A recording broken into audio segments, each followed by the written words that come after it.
तो कंटिन्यू करते हैं हम लोग अपना प्रोजेक्टाइल मोशन हम लोग पढ़ रहे थे कल, हम लोगों ने प्रोजेक्शन और इंक्लाइन देखा था, ठीक है। अभी उसी चीज को आगे बढ़ा रहे हैं। अभी क्वेश्चन अभी देखते हैं क्या है क्वेश्चन हमारे पास। क्या लिखा है, a particle is projected from an incline plane OP1, यहाँ ये कोई प्लेन है OP1, इससे कोई पार्टिकल प्रोजेक्ट कर दिया, ठीक है, from A with velocity v1 equal to 8 metre पर सेकंड से, तो इससे ऐसे लॉन्च कर दिया हमने, ठीक है। और फिर क्या है, 60 डिग्री पे इसको लॉन्च किया, और जो दूसरा पार्टिकल है वो सेम इंस्टेंट पे बी से लॉन्च कर दिया, ठीक है। और ये कैसे लॉन्च किया है, 16 मीटर पर सेकंड, और ये 30 डिग्री एंगल दिया, तो मतलब ठीक है, ये ऑक्सिलरी मैंने दिखा दी कंस्ट्रक्शन करके, ठीक है। और सेम इंस्टेंट पे लॉन्च किया, इससे क्या समझते हो, जब सेम इंस्टेंट पे पार्टिकल्स लॉन्च करते तो क्या नजर आता है हमको कि एक के फ्रेम से दूसरा स्ट्रेट लाइन में जाता दिख रहा होगा, ठीक है। ओके, तो इसको ऐसे लॉन्च कर दिया। After time 10√3 second there separation was minimum and found to be 70 metre. तो 10 सेकंड के बाद उनका सबसे कम सेपरेशन है, 70 मीटर सेपरेशन दिख रहा है 10 सेकंड के बाद, which is also the least separation, ठीक है। अब फिर मुझे क्या निकालना है, मुझे डिस्टेंस AB कैलकुलेट करना है, ठीक है। तो ट्राई करो। हाँ, तो इसमें देखो क्या होगा, बी के फ्रेम से ए को देखना शुरू कर दो, ठीक है। तो क्या दिखेगा, बी के फ्रेम से ए जो है स्ट्रेट लाइन के लॉन्ग जाता हुआ दिख रहा होगा, और उसका नियरेस्ट डिस्टेंस जो है यानी इसकी परपेंडिकुलर डाल देंगे, राइट। तो अब देखो बी के फ्रेम से पहली बात तो ये है कि ए की वेलोसिटी दिखेगी क्या, तो बी जो है वर्टिकल से 30 डिग्री इस तरफ इंक्लाइंड है ना, और ए जो है वर्टिकल से क्लॉकवाइज इंक्लाइंड है, बी जो है वर्टिकल से एंटी क्लॉकवाइज इंक्लाइंड है। यानी ए की वेलोसिटी और बी की वेलोसिटी में कितना एंगल है, 60 डिग्री का एंगल है, राइट। एक 30 डिग्री इस तरफ इंक्लाइन, एक 30 डिग्री इस तरफ इंक्लाइन, यानी इन दोनों वेलोसिटी वेक्टर में कितना एंगल है, 60 डिग्री है। तो वेक्टर का सब्ट्रैक्शन क्या होता है, a square plus b square minus 2ab cos theta, right. तो इसका मतलब क्या, b के फ्रेम से जो a की वेलोसिटी दिखेगी वो क्या दिखेगी, 8 square plus 16 square minus 2 into 8 into 16 into cos 60। ये 8 और 16 दिए हुए थे, वो वैल्यूज डालनी। तो समझ में आया कि नहीं, ओके। v1 v2 8 और 16 दिए थे, तो इसका मतलब क्या, कितनी स्पीड से चलता दिख रहा है, b के फ्रेम से a जो है मेरे को 8√3 मीटर पर सेकंड से चलता दिख रहा है। इतनी बात समझ में आ गई। अब 8√3 मीटर पर सेकंड से चल रहा है, और कितने सेकंड बाद डिस्टेंस नियरेस्ट था, 10√3 सेकंड के बाद डिस्टेंस नियरेस्ट था। तो इसको क्या कर दिया मैंने, 10√3 कर दिया, यानी 240 मीटर चल चुका था जब मेरा डिस्टेंस नियरेस्ट था, right? समझ में आई बात की नहीं। तो मेरा ग्राफ, तो डायग्राम कैसा बनेगा, ये इस तरह से चल रहा था, नियरेस्ट पॉइंट n मान लो है, और इसका नियरेस्ट डिस्टेंस था 70 मीटर।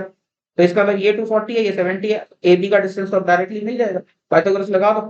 तो 240 स्क्वायर प्लस 70 स्क्वायर का अंडर रूट, तो वो क्या आ गया 250 मीटर। तो AB का नियरेस्ट डिस्टेंस क्या आ गया, 250 मीटर। आया समझ में, आई होप दिस इज क्लियर, ठीक है। तो फिर अभी अगला क्वेश्चन देखते हैं वापस प्रोजेक्टाइल का। क्या है question, determine the horizontal velocity v0 with which a stone must be projected horizontally from point P, यहां से कितनी स्पीड से प्रोजेक्ट करना है, so that it will hit the inclined plane perpendicular. हम क्या चाहते हैं, ये इसके 90 डिग्री पे हिट करे। समझ के क्वेश्चन क्या है, the inclination of the plane with the horizontal is theta, ये एंगल थीटा है, और पॉइंट P जो है ये h हाइट ऊपर है about the foot of the incline. तो हम ये चाहते हैं, ठीक है, जैसे कि दिख रहा है। करो, ट्राई करो खुद से, फिर हो जाएगा तो फिर आगे बात करेंगे। तो देखो, अगर इसके परपेंडिकुलर गिर रहा है, परपेंडिकुलर गिरने का मतलब ये है कि इसके अलोंग कंपोनेंट जीरो करना है ना। तो ये अगर इनिशियल ये v0 है, ये 90 माइनस थीटा एंगल होगा, ये थीटा एंगल होगा, ठीक है। तो इस तरफ क्या हो जाएगा, ये v0 cos थीटा होगा कंपोनेंट, तो v0 cos थीटा, मान लो टाइम ऑफ फ्लाइट मेरा t है, तो इस तरफ ग्रेविटी का कंपोनेंट क्या होगा, g sin थीटा। तो v0 cos theta minus g sin theta t should be equal to 0। Basically v equal to u plus at लगा दिया, इस डायरेक्शन में 0 करना है, ठीक है। और दूसरा, इस डायरेक्शन में डिस्प्लेसमेंट क्या होगा, ut plus half at square लगाना है, तो वो क्या हो जाएगा, v0 sin theta t plus half g cos theta t square equal to h cos theta. अब सिंपल है, ऊपर वाली इक्वेशन से सिंपल सा सब्स्टिट्यूशन दिख रहा है, क्या आ जाएगा, तो बस t इक्वल टू आ जाएगा, तो v0 cot theta by g आ जाएगा, बस उसको नीचे से डालो और फटाफट v0 सॉल्व हो जाएगा। सॉल्व करके ये आ गया root 2g upon 2 plus cot square theta. This is your final answer. Clear है सभी को, आया समझ में, यस। हाँ, अभी क्या है मेरे पास, the particle is drop from point P, यहां से किसी पार्टिकल को छोड़ दिया, ठीक है, t equal to 0 पे। At the same time another particle is throne from point O as shown in the figure and it collides with the particle। तो ऐसे करके ऐसे जा रहा है और यहाँ पे कहीं टक्कर लग रही है, ठीक है। कुछ कुछ वैसे ही क्वेश्चन है जो मैंने बोला था, मंकी एंड बुलेट या फिर मैंगो एंड स्टोन समझ लो, ठीक है, वही उसी टाइप का क्वेश्चन है। ये टकरा जा रहा है, क्या लिखा है, acceleration to gravity along the negative y-axis if the two particles collide 2 seconds after the start. Find the initial velocity v0 of the particle which was projected from point O। इसकी v0 की value पता लगानी है अगर 2 second के बाद टक्कर हुई है, ठीक है। तो इसमें वही आइडिया यूज कर सकते हो कि डायरेक्शन क्या होनी चाहिए, रिलेटिव पोजीशन वेक्टर के अलॉन्ग नेट डायरेक्शन होनी चाहिए, है ना, तभी वो टक्कर होगी, ठीक है। Point O is not necessarily on ground, ठीक है, उससे तो खैर क्या ही फर्क पड़ेगा। तो इसको अभी ट्राई करो फिर, ठीक है, उसके बाद डिस्कस करते हैं, ट्राई। सिंपल ये डायरेक्ट क्वेश्चन है। तो इसमें क्या है बेसिकली इसकी जो वेलोसिटी है पी की तरफ डायरेक्टेड होनी चाहिए और पी की तरफ डायरेक्टेड है तो इसका मतलब क्या tan थीटा मेरा क्या हो जाएगा 10/2 tan थीटा 5 हो जाएगा। इसकी हॉरिजॉन्टल स्पीड मिल गई तो वर्टिकल मिल गई और उसका टोटल स्पीड मिल गई बस दैट्स इट। ठीक है तो क्या क्या लिखा मैंने तो standard problem in collision projectile not initial movement RPO is 2i cap plus 10j cap जो दिख रहा है हमको। ठीक है that is along tan inverse 5 direction for hitting v op must be along this direction. तो tan थीटा 5 है now after hitting after 2 seconds तो 2 सेकंड्स के बाद अगर हिट करना है तो ये 2 मीटर है हमारा। ठीक है तो हॉरिजॉन्टल कंपोनेंट कितना होना चाहिए तो हम क्या बोल सकते हैं तो क्या लिखा V naught cos theta into 2 जो है वो मेरा 2 है तो वी नॉट कॉस थीटा मेरा क्या आ गया ये आ गया और cos थीटा 1/√20 ठीक है ये फालतू की बातें मैंने बहुत सारी लिखी बट समझ में आ गया ना डायरेक्ट है। तो इससे बस वी नॉट की वैल्यू क्या आ गई √26 मीटर पर सेकंड आ गई। क्लियर है ना बेसिकली मेन आइडिया है हॉरिजॉन्टल स्पीड पता चलेगी tan थीटा पता चलेगा टोटल पता चलेगी खत्म दैट्स द मेन आइडिया। ठीक है ओके तो तुम लोगों ने जैसे 9th-10th में काइनेमैटिक्स पढ़ा होगा तो उसमें कई चीजें तो पढ़ते हो प्रोजेक्टाइल वगैरह तो पढ़ते हो बट अब जो मैं आइडियाज इंट्रोड्यूस कर रहा हूँ ये तुम्हारे लिए रिलेटिवली न्यू होंगे ज्यादातर बच्चों के लिए थोड़ा सा ध्यान से समझना। मैं अभी यूनिट वेक्टर्स की मैं बात करने वाला हूँ और फिर 2D मोशन जो है पोलर कोऑर्डिनेट्स में कैसे एनालाइज करते हैं उसके बारे में थोड़ी सी हम लोग बात करेंगे। ठीक है तो फुल कंसंट्रेशन चाहिए होगा थोड़ा कैलकुलस लग रहा है थोड़ा वेक्टर्स लग रहा है सब कुछ लग रहा है तो प्लीज पे केयरफुल अटेंशन। तो अगर कोई पार्टिकल मान लो मेरा 2D प्लेन में चल रहा है यानी ये ये कोई प्लेन है एक्स वाई प्लेन ही समझ लो इसके अंदर कोई पार्टिकल चल रहा है तो मैं या तो इसके मोशन को X coordinate Y coordinate describe कर सकता हूँ या फिर इसका पोजीशन वेक्टर आर और कितने एंगल पे आर और थीटा में भी डिस्क्राइब कर सकता हूँ। ठीक है अब ये जब पार्टिकल चले जा रहा है तो मैं क्या कर सकता हूँ आर डायरेक्शन में एक यूनिट वेक्टर की बात कर सकता हूँ और टेंजेंशियल डायरेक्शन में यूनिट वेक्टर की बात कर सकता हूँ।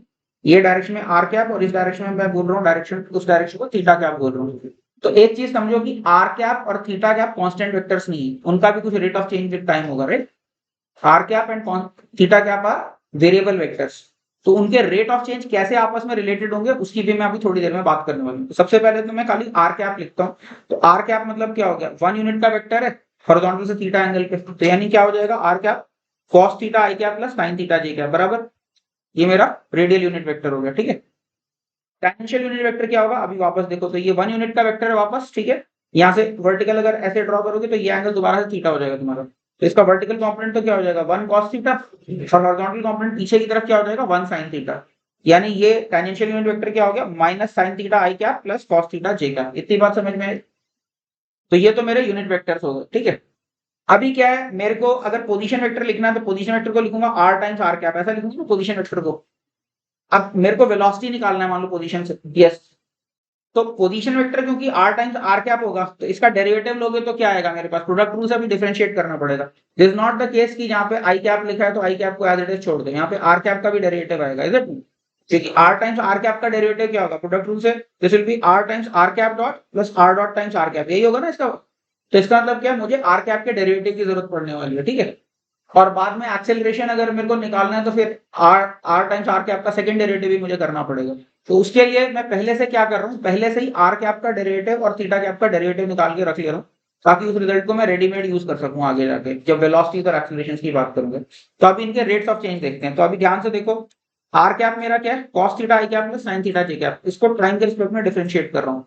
तो r कैप डॉट क्या होगा देखो जरा तो cos थीटा का डेरिवेटिव हो गया माइनस sin थीटा और थीटा का फिर डेरिवेटिव थीटा डॉट तो चेन रूल से डिफरेंशिएट किया तो क्या आ गया ये minus sin theta theta dot i cap पहले टर्म का डेरिवेटिव और दूसरे टर्म का डेरिवेटिव क्या होगा sin थीटा का डेरिवेटिव cos थीटा और अनदर थीटा डॉट क्योंकि टाइम के रिस्पेक्ट में कर रहा हूं तो cos theta theta dot J cap. ठीक है तो इन दोनों में थीटा कैप थीटा डॉट तो कॉमन आ गया थीटा डॉट को मैं ओमेगा कहना चाह रहा हूँ थीटा की यूनिट रेडियन होगी ओमेगा की यूनिट क्या होगी रेडियंस पर सेकंड और थीटा डॉट क्या रिप्रेजेंट कर रहा है rate of change of angle with respect to time represent कर रहा है। ठीक है एक्स एक्सिस से किस रेट से घूम रहा है तो क्या समझ में आया। अच्छा अभी इस टर्म के ऊपर फोकस करो ये टर्म क्या है तो देखो थीटा कैप क्या minus sine theta I cap plus cos theta J cap तो यहाँ पर भी दिख रहा है minus sine theta I cap और कॉस थीटा जे कैप ये तो ऐसे एज आ गया यानी रेडियल वेक्टर चेंज है वो क्या है मेरा ओमेगा टाइम्स टेंजेंशियल वेक्टर है ओमेगा टाइम्स थीटा कैप। इतनी बात समझ में आई rate of change of radial vector is omega times tangential vector. इसी तरह से अभी हम टेंजेंशियल वेक्टर का रेट ऑफ चेंज निकालते हैं। यहां तक तो क्लियर है ना सभी को इसमें कोई भी डाउट तो नहीं किसी को absolutely clear up till this point. अब टेंजेंशियल वेक्टर को हम डिफरेंशिएट करते हैं तो देखो टेंजेंशियल वेक्टर क्या है मेरा minus sine theta I cap plus cos theta J cap इसका डेरिवेटिव लेता हूं तो इसका क्या होगा, माइनस साइन थीटा का होगा minus cos theta theta dot, right. तो minus cos theta theta dot i cap पहले टर्म का डेरिवेटिव हो गया, ठीक है। दूसरे टर्म का डेरिवेटिव क्या होगा, minus sine theta theta dot J cap, वही लिख दिया minus sine theta theta dot J cap. इतनी बात समझ में आई। अब वापस इसमें से क्या करो, इसमें से minus theta theta dot common निकाल लो।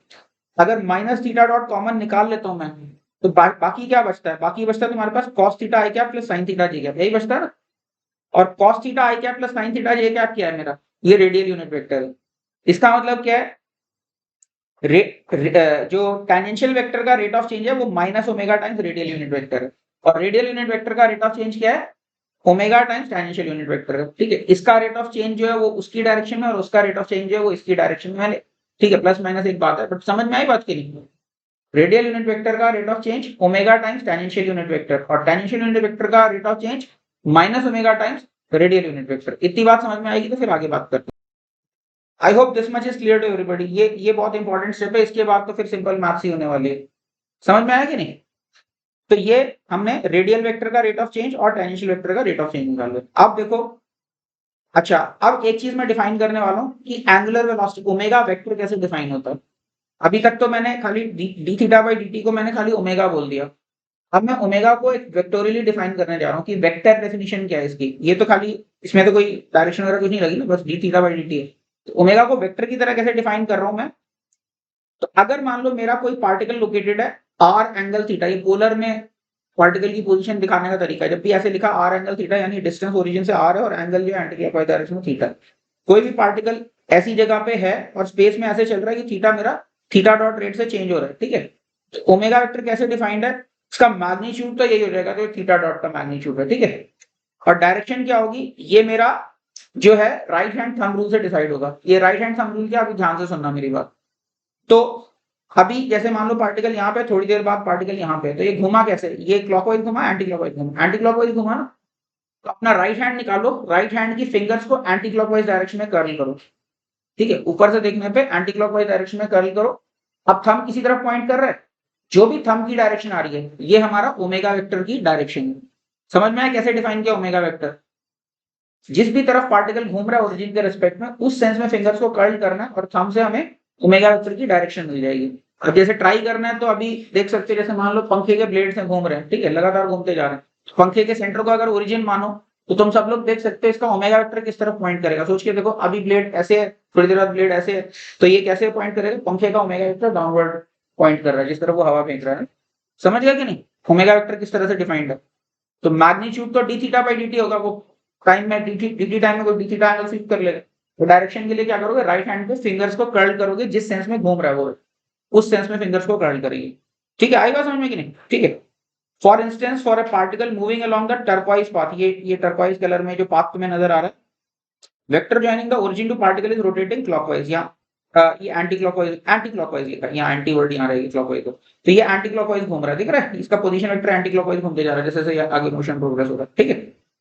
तो अभी क्या है, curling the fingers of right hand in the anti clockwise direction while keeping the thumb perpendicular to the plane of motion. तो देखो फिंगर्स कर दो एंटी क्लॉकवाइज डायरेक्शन में, तो ये पार्टिकल की ओमेगा कहां पे आ रही है, आउट ऑफ द पेज आ रही है, इनटू द पेज आ रही है। देखो आउट ऑफ द पेज आ रही है, राइट। इसका ओमेगा वेक्टर किधर आ रहा है, आउट ऑफ द पेज, ठीक है। तो क्या आ रहा है हमारे पास, अलोंग के कैप, ये के कैप के अलोंग आ गया, ठीक है। Thus omega of this particle about origin is outward from the plane of the page and it's magnitude is theta dot. Magnitude theta dot है और डायरेक्शन क्या है, coming out of the page. ये हमने define किया है। क्यों define किया है अभी थोड़ी देर बाद समझ में आएगा। अभी तुम लोगों को लग रहा होगा क्यों डिफाइन कर दिया, थीटा डॉट तक तो ठीक थी बात, इसको वेक्टोरियली क्यों डिफाइन किया। कुछ रिजल्ट्स हमारे अच्छे आने वाले हैं आगे जाकर, देखेंगे सिंपल हो जाएंगे, इस वजह से खाली ओमेगा वेक्टर हमने डिफाइन किया। तो आई होप डेफिनेशन क्लियर है कि ओमेगा वेक्टर डिफाइन कैसे किया हमने। क्लियर डेफिनेशन सभी को। अब इतनी बात समझ में आ गई तो now we are ready to discuss velocities and accelerations in polar coordinates, यानी आर थीटा कोऑर्डिनेट में वेलोसिटी और एक्सेलरेशन कैसे एक्सप्रेस कर सकते हैं, ठीक है। एक्स वाई में तो सिंपल ही है, d square x by d t square और d square y by d t square, या d x by d t और d y by d t सीधे सीधे ऐड करते हैं। पोलर में क्या बनेगा वो देखते हैं हम लोग, ठीक है। तो पोजीशन वेक्टर को तो ये लिख सकते हैं किसी भी इंस्टेंट पे आर टाइम्स आर कैप लिख सकते हैं, ये पोजीशन वेक्टर हो जाएगा, इसमें तो कोई डाउट नहीं, समझ में आ रही बात। अब वेलोसिटी वेक्टर क्या होगा, वो पोजीशन वेक्टर का रेट ऑफ चेंज होता है विद रिस्पेक्ट टू टाइम, और प्रोडक्ट रूल से मैं डिफरेंशिएट करूंगा इसको। तो दो फंक्शंस हैं, तो पहला function into derivative second plus second function into derivative first. तो इसका मतलब क्या, वेलोसिटी वेक्टर क्या हो जाएगा, R times R cap dot plus R dot times R cap, right. Are cap dot ये तो मैंने पहले से निकाल के रखा हुआ है। आर कैप डॉट क्या था मेरा, omega times theta cap, right. तो इसका मतलब ये क्या आ गया, मेरा वेलोसिटी वेक्टर आ गया R omega times theta cap plus R dot times R cap. क्या कह सकते हैं, जैसे अगर ये पार्टिकल इधर जा रहा है तो इसकी वेलोसिटी के दो कंपोनेंट होंगे। एक कंपोनेंट तो इस तरफ होगा जो रेडियली आउटवर्ड डायरेक्शन में, इस तरफ कितना कंपोनेंट आया, आर डॉट, यानी rate of change of distance from the origin. लेकिन वेलोसिटी खाली rate of change of distance नहीं है, उसके अलावा एक घूम रहा है, उसकी वजह से भी कुछ वेलोसिटी, समझ में आई बात की नहीं। एक तो वेलोसिटी इसमें दूर जाने की वजह से, एक वेलोसिटी ओरिजिन के अबाउट घूमने से। सोचो दूर नहीं जा रहा था तो भी कुछ वेलोसिटी होती है, मान लो सर्कल में ही जा रहा होता तो सिर्फ आर कांस्टेंट होता है इसका, लेकिन फिर भी वेलोसिटी होती। तो जो आर, तो आर ओमेगा थीटा कैप जो वो टेंजेंशियल डायरेक्शन में इसकी वेलोसिटी का कंपोनेंट है, और जो आर डॉट दिख रहा है वो रेडियल डायरेक्शन में इसकी वेलोसिटी का कंपोनेंट है, ठीक है नहीं। तो ये क्या बता रहा है, कितनी जोर से दूर जा रहा है, और ये क्या बता रहा है कितनी जोर से घूम रहा है, एक तरह से कह सकते हो। समझ में आई बात नहीं, ठीक है। तो वेलोसिटी के दो कंपोनेंट्स आ गए। तो I hope this much is clear. तो इसको मैं क्या बोल सकता हूँ, ये टेंजेंशियल वेलोसिटी है, R omega is the tangential component of velocity, R dot is the radial component of velocity, ठीक। तो v tangential को ओमेगा r लिख दिया, ठीक है, represent the tangential velocity, and vr is equal to r that represent the radial component of the velocity. If suppose the particle were moving with r equal to constant, अब मान लो constant radius में जा रहा होता, circular motion में जा रहा होता, तो क्या होता, ये वाला टर्म जीरो हो जाता। तो सर्कुलर मोशन में क्या होती है, स्पीड r ओमेगा स्पीड आ जाती है मुझे, ठीक है। अगर r रेडियस में ओमेगा से जा रहा होता तो स्पीड क्या हो जाती है इसकी, r ओमेगा हो जाती है सिंपली, सर्कुलर मोशन में, प्योर सर्कल अगर होता है, ठीक है। ओके ओके, हाँ। तो और वेलोसिटी वेक्टर फिर क्या हो जाता, R omega times theta cap हो जाता हमारा, ठीक है। इसको हम चाहते तो omega vector cross R vector लिख सकते हैं, इसीलिए मैंने ओमेगा वेक्टर डिफाइन करा था। देखो वेलोसिटी वेक्टर टेंजेंशियल डायरेक्शन में चाहिए ना, omega vector coming out of the page है, सब लोग ट्राई करके देखो, omega vector coming out of the page और आर वेक्टर इधर है, तो ओमेगा क्रॉस आर करोगे तो दिख रहा है टेंजेंट की डायरेक्शन आ रही है। Omega vector cross R vector देखो टेंजेंशियल डायरेक्शन आ रही है कि नहीं, और मैग्नीट्यूड भी सही आ रहा है, ओमेगा वेक्टर और आर वेक्टर म्यूचुअली परपेंडिकुलर है, क्रॉस प्रोडक्ट करोगे तो क्या आएगा, ओमेगा आर साइन 90 आएगा। तो ओमेगा क्रॉस आर से डायरेक्शन भी सही आ गई और मैग्नीट्यूड भी सही आ गया, ओमेगा क्रॉस आर तो ओमेगा आर साइन 90 हुआ, और डायरेक्शन वेरीफाई किया, टेंजेंशियल आ रही है। तो इन जनरल अगर बात करेंगे तो ये जो है सिर्फ हमारा टेंजेंशियल कंपोनेंट रिप्रेजेंट कर रहा है, क्योंकि आर ओमेगा थीटा क्या है इसकी direction, right. Omega cross R करोगे तो टेंजेंशियल कंपोनेंट हमेशा ओमेगा क्रॉस आर लिख पाओगे। बट ये है कि अगर सर्कल में नहीं जा रहा तो आर डॉट वाला पार्ट नॉन जीरो होगा, तो साथ में ये रेडियल वेलोसिटी और ऐड हो जाएगी। तो I hope this much is clear, ठीक है। तो क्या लिखा मैंने, the student can readily verify that omega vector is perpendicular to r vector coming out of the page है, thus omega cross r का मैग्नीट्यूड तो ओमेगा r ही हो जाएगा, तो वही जो टेंजेंशियल वेलोसिटी का मैग्नीट्यूड करेक्ट आ रहा है, है ना। और डायरेक्शन दिख ही रही है कि ओमेगा क्रॉस आर की डायरेक्शन में टेंजेंशियल, तो इसलिए हर तरह से करेक्ट है ये। फायदा ये है कि एक्स वाई प्लेन में तो सीधे ओमेगा आर दिख रहा है, मान लो वाई जेड प्लेन में घूम रहा है या फिर किसी आर्बिट्ररी डायरेक्शन में आर्बिट्ररी प्लेन में घूम रहा है, तो उस केस में भी क्रॉस प्रोडक्ट लगा के हम वेलोसिटी वेक्टर को एक्सप्रेस कर पाएंगे जनरली आईजे में भी अगर चीजें चल रही है तो, ठीक है नहीं। तो ये इन जनरल ट्रू है, ओमेगा क्रॉस आर जो हमेशा मेरा टेंजेंशियल वेलोसिटी वेक्टर होगा, राइट। तो ये वेरीफाई हो रहा है ना, ठीक है। This vector formula works irrespective of the fact whether the particle is rotating clockwise और एंटी क्लॉकवाइज, क्योंकि ओमेगा जो अप्रोप्रिएटली अपनी डायरेक्शन चेंज कर देगा according to sense of the particle. ये फार्मूला तब भी वैलिड है अगर मान लो पार्टिकल जो है ये टर्कवाइज पाथ में आगे के ना जाके पीछे की तरफ जा रहा होता तो भी वैलिड होता। क्यों, अगर ये पीछे की तरफ जा रहा होता तो फिर क्या होता, तुम्हारा omega vector into the page आ जाता है, इज इट नॉट। तो फिर अपने आप एक वेक्टर रिवर्स हो गया तो ओमेगा क्रॉस आर की डायरेक्शन अपने आप रिवर्स हो जाएगी। तो it does not matter whether the particle is going clockwise और एंटी क्लॉकवाइज, टेंजेंशियल वेलोसिटी को हमेशा हम लोग ओमेगा क्रॉस आर लिख ही पाएंगे, ठीक है। इतनी बात सबको समझ में आ गई, तो फिर आगे बढ़ते हैं, कुछ डिस्कशन है तो भी बोल सकते हो। इसके बाद मैं before I come to acceleration मैं एक और वेक्टर डिफाइन करने जा रहा हूँ जो है ओमेगा वेक्टर का रेट ऑफ चेंज, जिसको मैं अल्फा वेक्टर बोलता हूँ, ये एंगुलर एक्सेलरेशन वेक्टर बोलता हूँ। ओमेगा को हम लोग एंगुलर वेलोसिटी वेक्टर बोलते हैं, ठीक है, रेडियंस पर सेकंड यूनिट होगी। और अभी क्या है, अल्फा वेक्टर में डिफाइन करने वाला हूँ किसी मूविंग पार्टिकल का। तो देखो जो पार्टिकल अगर ओरिजिन के अबाउट घूमते जा रहा है, दूर भी जा रहा होगा घूम भी रहा होगा, इन जनरल मोशन की बात करेंगे तो घूमने का रेट फास्ट हो सकता है या स्लो डाउन हो सकता है, इज इट नॉट। ये हो सकता है कि पहले धीरे धीरे घूम रहा है और बाद में तेज तेज घूमना शुरू हो गया। जैसे फॉर एग्जाम्पल मान लो पंखा है, पंखे को तुमने जस्ट स्विच ऑन किया तो पहले धीरे धीरे घूमता है, उसके बाद तेज तेज घूमने लग जाता है, राइट। इसका मतलब क्या, उसको ओमेगा वेक्टर पहले कम है और धीरे धीरे करके ओमेगा वेक्टर की मैग्नीट्यूड बढ़ती जा रही है। तो ओमेगा का जो रेट ऑफ चेंज है उसको हम क्या कहते हैं, एंगुलर एक्सेलरेशन। समझ में आई बात की नहीं। अल्फा वेक्टर कैसे डिफाइन किया हमने, मैंने क्या लिखा, in a previous section we defined omega vector of a moving particle also known as angular velocity. Alpha vector को क्या कहते हैं, angular acceleration vector, simply rate of change of omega vector. समझ गए, ओमेगा वेक्टर अभी क्या होगा, जैसे पंखा जब धीमे धीमे चल रहा है, तुमने देखा था कि कर्ल ऑफ फिंगर्स पंखे के अलॉन्ग करेंगे, थंब नीचे की तरफ पॉइंट करेगा। तो इमेजिन करो कोई हरे रंग का वेक्टर नीचे की तरफ पॉइंट कर रहा हूँ मेरे डायरेक्शन में। अब क्या होगा, पंखा और फास्ट होते जा रहा है, तो ये हरा वेक्टर जो है धीरे धीरे करके और अपना लेंथ चेंज करते जा रहा है, समझ गए? तो समझ तो final vector minus initial vector की कुछ तो वैल्यू होगी ना, और उस वेक्टर का कुछ रेट ऑफ चेंज होगा। तो वो जो रेट ऑफ चेंज है उस वेक्टर का, उसको हम क्या कह देते हैं, अल्फा वेक्टर।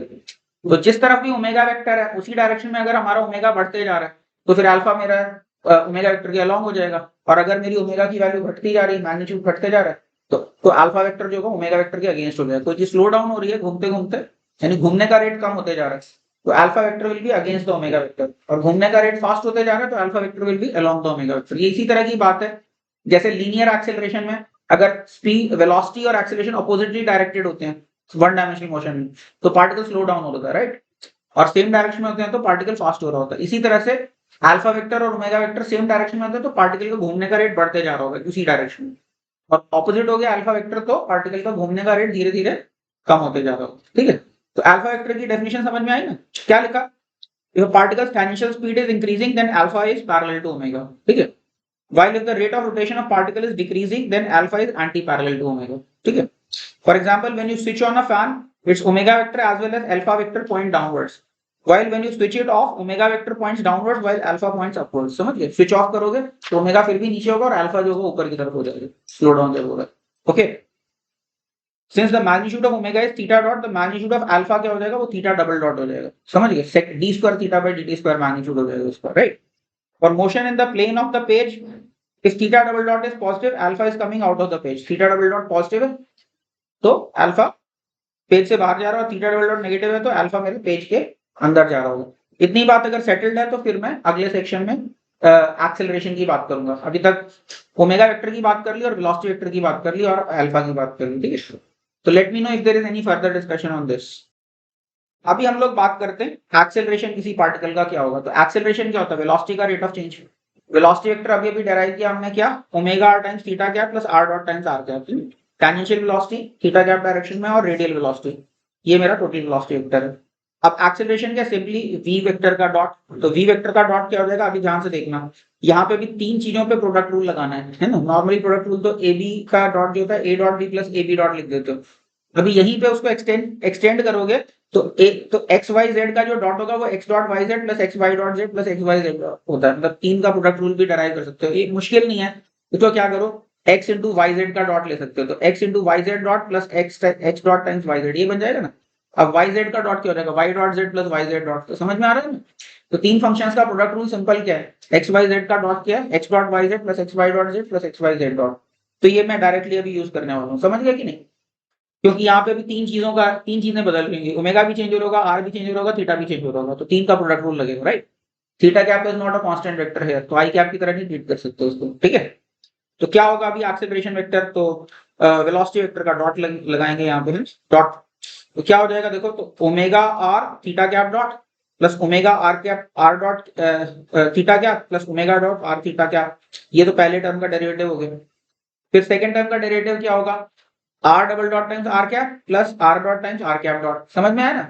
मतलब ठीक है, बेशक ये एक्सपैंड हो गया, रायता फैल रहा है, लेकिन कोई बड़ी बात नहीं है, यानी सिंपल ही मैनेजेबल ही है ना। बेसिकली प्रोडक्ट रूल ही तो लगा रहे हैं, और क्या है।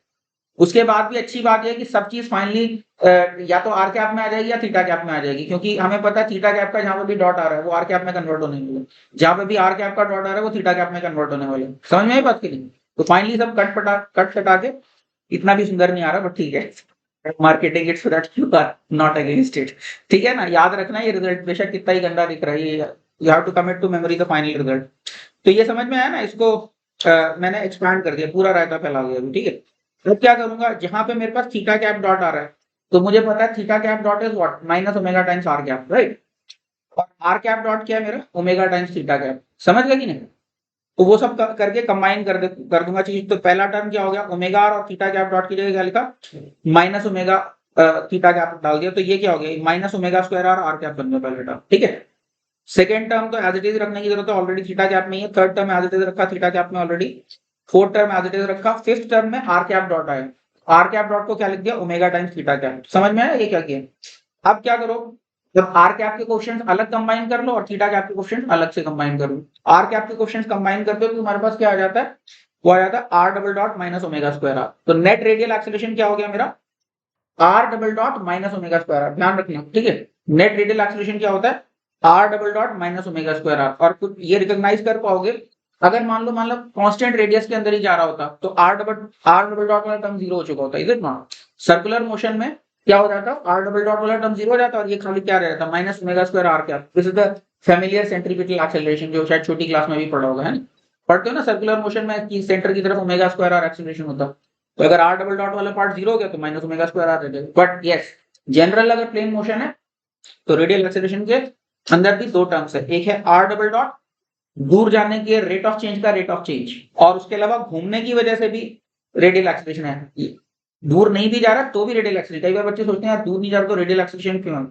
रेडियल एक्सेलरेशन तो घूमने की वजह से, जो टेंजेंशियल वेलोसिटी वेक्टर है वो घूम रहा है मेरा, उसकी वजह से भी रेडियल एक्सेलरेशन आता है हमारा, ठीक है। तो ये वो है, ठीक है। और दूसरा जो टेंजेंशियल डायरेक्शन में नेट एक्सेलरेशन आ रहा है वो क्या है, alpha R plus 2 omega R theta क्या, ठीक है। ओमेगा आर डॉट थीटा क्या। तो अगर आर डॉट मेरा कांस्टेंट है तो तुम्हें पता है ये भी वापस फेमिलियर टर्म है, अगर सर्कुलर मोशन छोटी क्लास में पढ़ा होगा। तो अल्फा आर थीटा क्या मेरा टेंजेंशियल का, नहीं पढ़ा तो टेंशन लेने वाली कोई बात नहीं, ठीक है। अगर सर्कुलर मोशन होगा तो ये टर्म जीरो हो जाएगा, आर डॉट वाला टर्म जीरो हो जाएगा, और खाली क्या बचेगा, अल्फा आर थीटा क्या, which is the tangential acceleration circular motion, ठीक है। समझ गए कि नहीं। तो ये मेरा जनरल प्लेन मोशन में एक्सेलरेशन है। You have to commit it to memory, इसको कोई ऑप्शन नहीं, याद रखना है इसको, ठीक नहीं, कई जगह पे जरूरत पड़ती है। अब इसको वेक्टोरियली लिखना है तो वेक्टोरियली, अभी ये तो मैंने 2D प्लेन में सिंपल सिंपल दिख गया मुझे। अगर इन जनरल मेरे मान लो आड़े टेढ़े सर्कल में जा रहा है या आड़े टेढ़े प्लेन में जा रहा है, प्लेन जरूर तो ना एक्स वाई प्लेन ही, तो इन जनरल इसको क्या लिख पाओगे, इसको ओमेगा क्रॉस आर लिख पाओगे। ये वाला जो टर्म है माइनस ओमेगा स्क्वायर आर को लिख पाओगे ओमेगा क्रॉस आर। ये भी मैं दिखा देता हूँ, देखो ध्यान से देखना।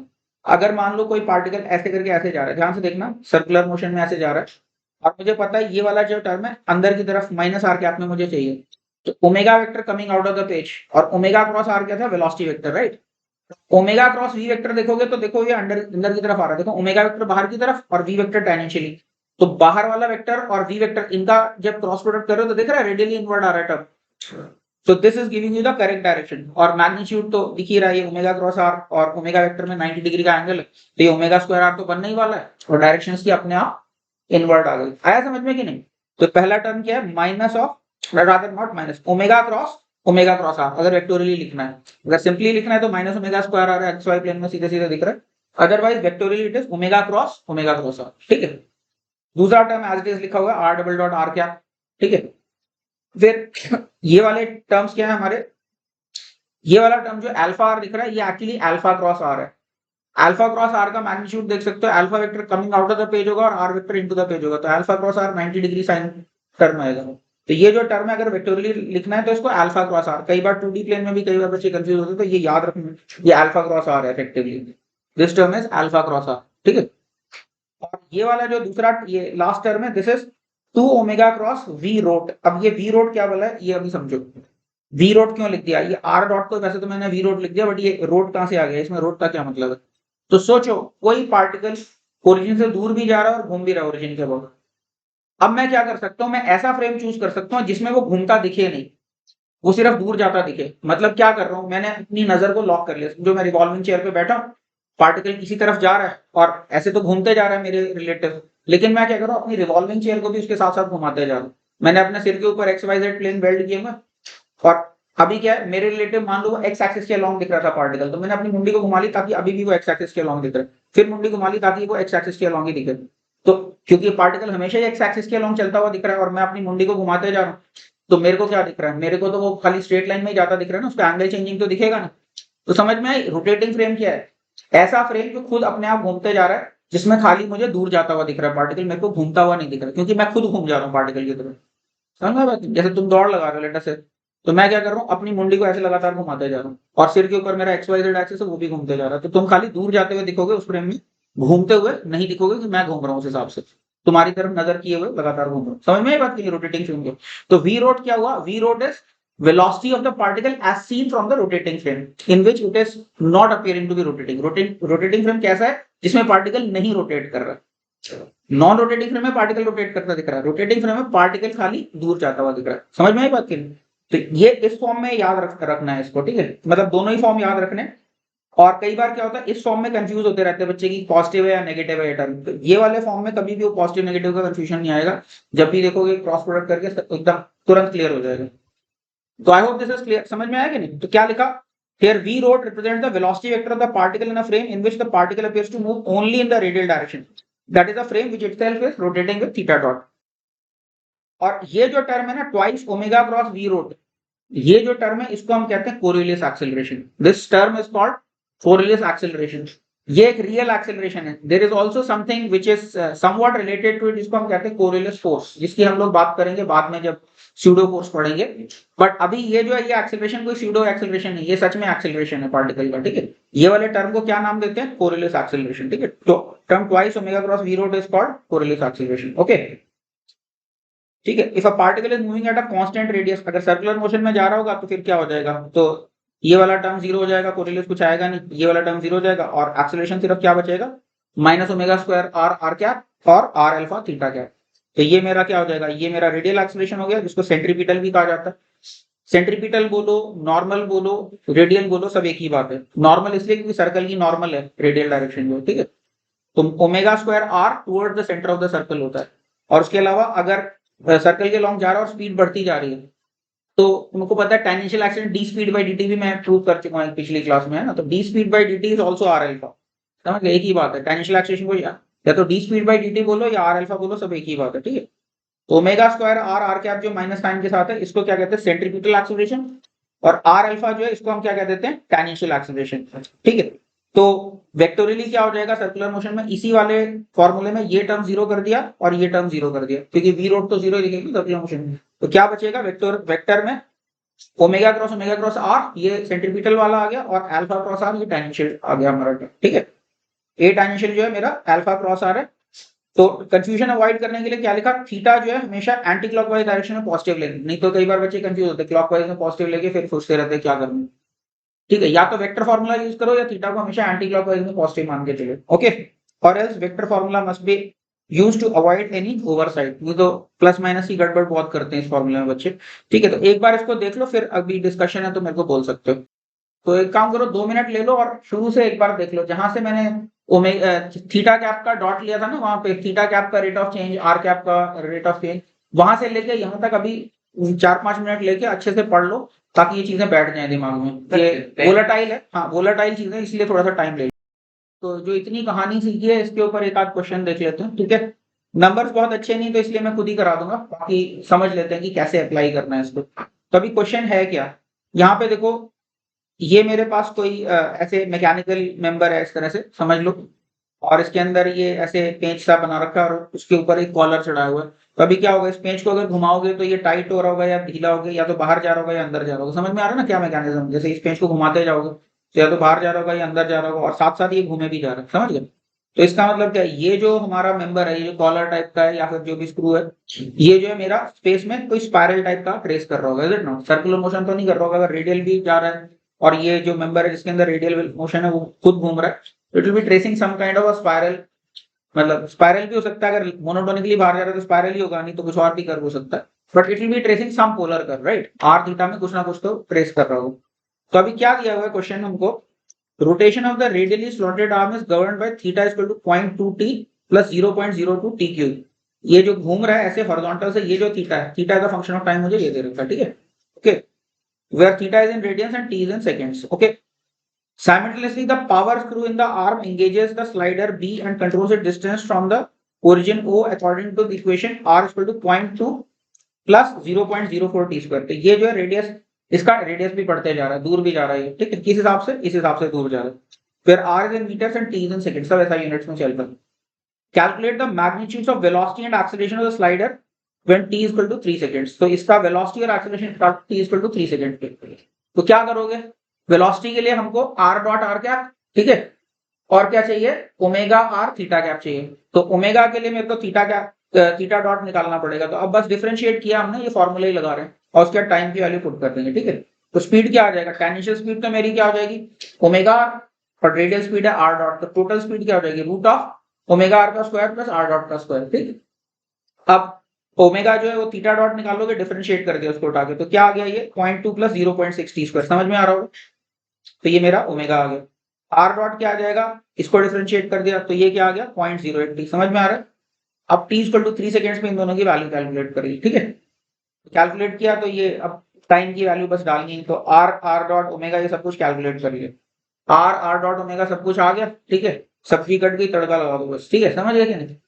बस ये आ गया, बस वैल्यूज डाल दी तो मेरे पास रेडियल वेलोसिटी इतनी आ गई, टेंजेंशियल वेलोसिटी इतनी आ गई, टोटल वेलोसिटी रेडियल का स्क्वायर प्लस टेंजेंशियल का स्क्वायर का अंडर रूट। तो आई होप ये समझ में आ गई होगी बात, ठीक है।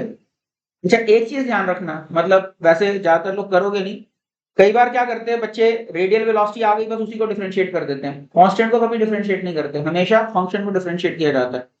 तो ये मत कहना कि यार रेडियल वेलोसिटी तो 1.24 मीटर पर सेकंड आ गई तो रेडियल का फिर रेट ऑफ चेंज 0 कर दो, वो नहीं करना है, ठीक है। कभी कभी करते हैं बच्चे, ये मत करना कभी, वेरी रुकी टाइप ऑफ मिस्टेक, समझ गए।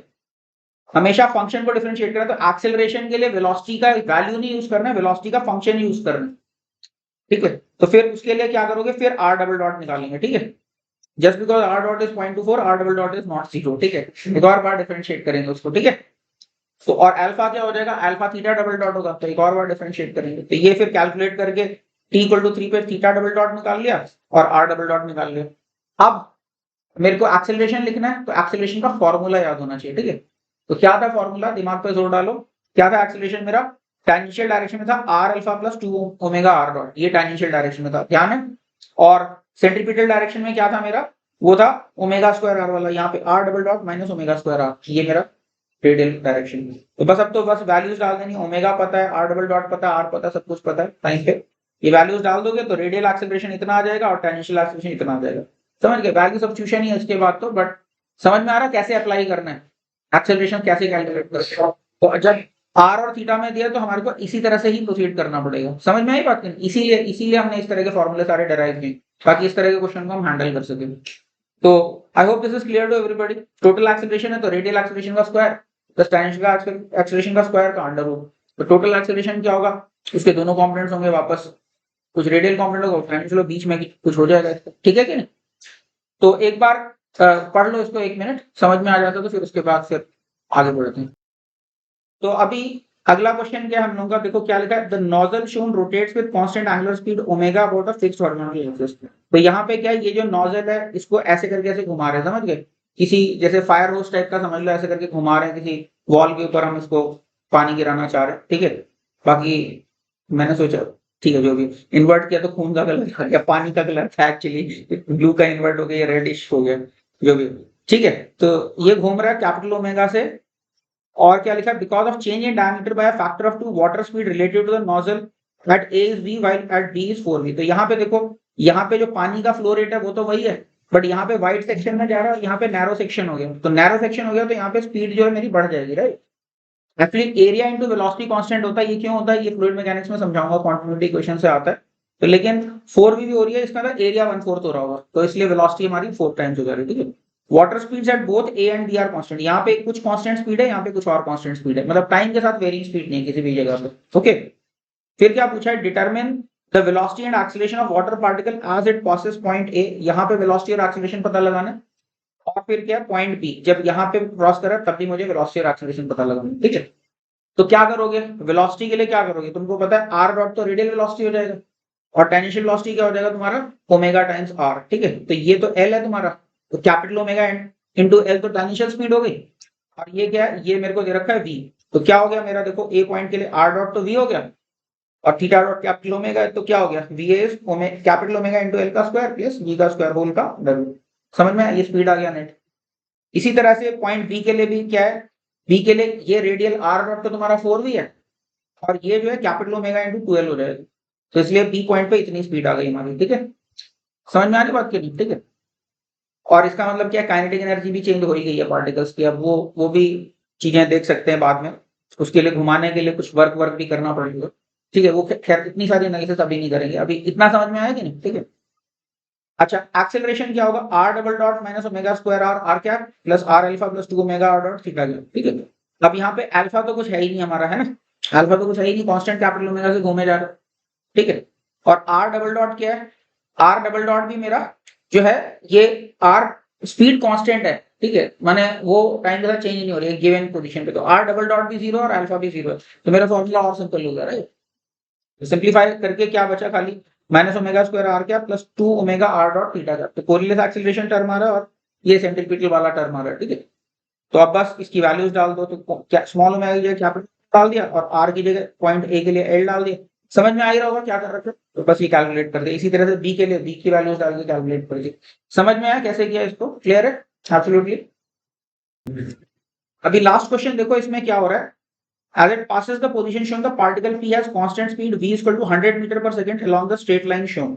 यहाँ पे क्या है, ये देखो, ये पार्टिकल जो है कांस्टेंट स्पीड से चल रहा है 100 मीटर पर सेकंड से इस स्ट्रेट लाइन के along, ठीक है। लेकिन क्या है, तुम बोलोगे एक्सेलरेशन तो इसका जीरो कांस्टेंट स्पीड से चल रहा है, लेकिन फिर भी हम बात कर सकते हैं, यानी अल्फा कितना होगा इसका, एंगुलर एक्सेलरेशन तो फिर भी होगा ना कुछ अल्फा हो सकता है, ठीक है, ओमेगा कुछ हो सकती है, तो वो सब चीजें कैलकुलेट करने की बात करते हैं। क्या लिखा है, determine the corresponding values of r dot, theta dot, r double dot and theta double dot. इन सब चीज की हमें कैलकुलेट करनी है वैल्यू, ठीक है। Even if total acceleration zero, ये सब चीजें तो हो ही सकती हैं पोलर कोऑर्डिनेट के हिसाब से देखोगे तो क्या होगा देखो जरा। तो और थीटा जो है 45 डिग्री गिवन है हमको, ठीक है। तो अभी आर डॉट क्या होता है हमारा, आर डॉट होता है हमारा रेडियल कंपोनेंट, ये वेलोसिटी, तो टोटल वेलोसिटी इधर है। अब ये एंगल 15 डिग्री हो जाएगा मेरा, अगर ये 45 डिग्री तो ये 15 डिग्री हो जाएगा, राइट। तो वेलोसिटी इंटू cos 15 कर दूंगा तो वो ये वाला कंपोनेंट आ जाएगा, और नेगेटिव होगा क्योंकि आर मेरा घट रहा है, ओरिजिन के पास जा रहा है ना। तो और आर डॉट क्या हो जाएगा, v cos 15 with a negative sine, ठीक है। तो वही निकाला हुआ देखो, तो आर डॉट क्या हो जाएगा माइनस 100 cos 15। समझ में आया, ठीक है। वैल्यू नहीं डाली cos 15 की, वैसे निकाल सकते हो तुम चाहो तो, ठीक है। अच्छा, टेंजेंशियल क्या हो जाएगा, ये वेलोसिटी वेक्टर है, इसका एक कंपोनेंट इधर आएगा, एक कंपोनेंट इधर आएगा। तो दूसरा कंपोनेंट क्या हो जाएगा, ये cos 15 है तो दूसरा sin 15 कंपोनेंट हो जाएगा। तो टेंजेंशियल वेलोसिटी क्या आ गई, 100 sin 15, वो आ गया, कैलकुलेट करोगे तो। अच्छा, टेंजेंशियल वेलोसिटी को हम क्या कह सकते हैं, ओमेगा आर भी बोल सकते हैं, इसको ओमेगा आर भी बोल सकते हैं ना। तो इसका यूज करके अभी मैं ओमेगा कैलकुलेट कर सकता हूँ। आर मेरा कितना है 80√2, ये डिस्टेंस तुम देखो 80 और 80 है तो ये 80√2 है। तो इसका यूज करके मैं थीटा डॉट निकाल सकता हूँ। समझ में आई बात की नहीं, tangential speed divided by distance, ये क्या है मेरा, ये मेरा ओमेगा है। तो ओमेगा निकल के आ गया मेरा, डिवाइड कर दिया 100 sin 15 डिवाइड बाय 80√2। तो ये कैलकुलेट करके यानी थोड़ा सिंप्लीफाई करके ये आ गया, ये मेरा ओमेगा आ गया। समझ में आया पार्टिकल का, ये घूम रहा है ना पार्टिकल, देखो रेडियस वेक्टर तो घूम ही जा रहा है ना इसका, तो ये घूमने का रेट आ गया पार्टिकल का, ठीक है, ओरिजिन के अबाउट। तो बोलो स्ट्रेट लाइन में जा रहा है लेकिन रेडियस वेक्टर फिर भी घूम रहा है, ठीक है। ओके, ये मत बोलना सर कहाँ घूम रहा है ना, ऐसे देखो लाइन जॉइनिंग तो घूम ही रही, स्ट्रेट लाइन जा रहा है फिर भी घूम रहा है, ठीक है। ओके, अब स्पीड मेरी कांस्टेंट है तो रेडियल एक्सीलरेशन तो मेरा जीरो है और टेंजेंशियल एक्सीलरेशन भी जीरो है, is it not. Constant speed से जा रहा है तो ये एक्सीलरेशन भी जीरो, ये एक्सीलरेशन भी जीरो। अच्छा, अब रेडियल एक्सीलरेशन क्या होता है, R double dot minus omega square R होता है, यानी इसकी वैल्यू जीरो है, तो इसका यूज करके आर डबल डॉट निकाल सकता हूँ। समझ में बात करिए, ये मत सोचना कि रेडियल एक्सीलरेशन जीरो है तो आर डबल डॉट कुछ नहीं है, आर डबल डॉट फिर भी कुछ है। क्या चीज जीरो है, R double dot minus omega square R zero है। कई बार बच्चे सोचते हैं आप कांस्टेंट स्पीड से जा रहा है तो आर डबल डॉट तो जीरो होना चाहिए, आर डबल डॉट फिर भी है, क्योंकि radial acceleration is not R double dot, it is R double dot minus omega square R, उसकी वैल्यू जीरो। समझ में आया, तो इसका यूज करके आर डबल डॉट अभी निकाल सकते तो वो ओमेगा स्क्वायर आर ही होगी। ओमेगा निकाल चुके हैं ऑलरेडी, पीछे ओमेगा निकाला था ये, ठीक है। तो बस ओमेगा स्क्वायर इंटू आर कर दिया, आर मेरा 80√2 है, कैलकुलेट करोगे तो ये ना आ गया। तो आई होप समझ में आया R double dot, and why it is non zero even if it's moving with zero acceleration, R double dot is still non zero. Tangential acceleration क्या होता है, R theta double dot plus 2 omega are dot, ठीक है। तो अब theta double dot निकालना है, बाकी चीजें मैं निकाल चुका हूं, तो बस इसमें थीटा को सब्जेक्ट बना दिया, बाकी चीजों को प्रेडिकेट कर दिया। तो कैलकुलेट किया तो अभी बस डाल दिया ओमेगा आर डॉट और आर, ये सब वैल्यूज पता थी, इसको कैलकुलेट किया तो ये मेरे पास क्या आ गया, इतना रेडियंस पर सेकंड स्क्वायर आ गया, ठीक है। तो इवन दो एक्सीलरेशन जीरो है बट फिर भी मेरा अल्फा नॉन जीरो है और मेरा आर डबल डॉट भी नॉन जीरो है, and this should not come as a surprise. ये मैथमेटिक्स इस तरह की वर्कआउट हो रही है, ठीक है, समझ में है तो, ठीक है। So this is it for today's class. Next class जब भी होगी उसमें मैं रिलेटिव मोशन स्टार्ट करूंगा, रिलेटिव मोशन करेंगे, उसके बाद फिर हम लोग लॉज ऑफ मोशन स्टार्ट करेंगे। लॉज ऑफ मोशन के अंदर ही फिर laws of motion pseudo force will be one particular chunk, और उसके बाद फिर constraint relations and spring forces will be another chunk, after that friction, और फिर मैकेनिक्स आगे प्रोसीड करेंगे इस तरह से, ठीक है। चलो, थैंक यू।